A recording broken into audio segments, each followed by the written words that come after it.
Hello friends, I hope you are doing well.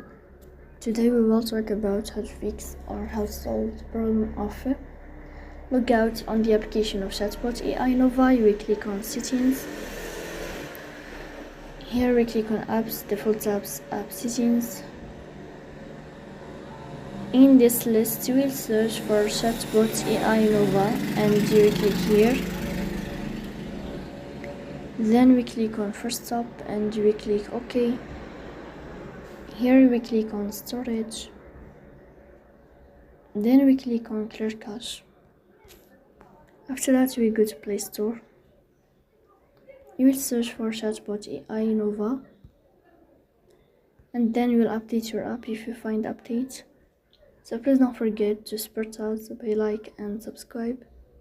See you next time in another video and thank you for your watching and your attention.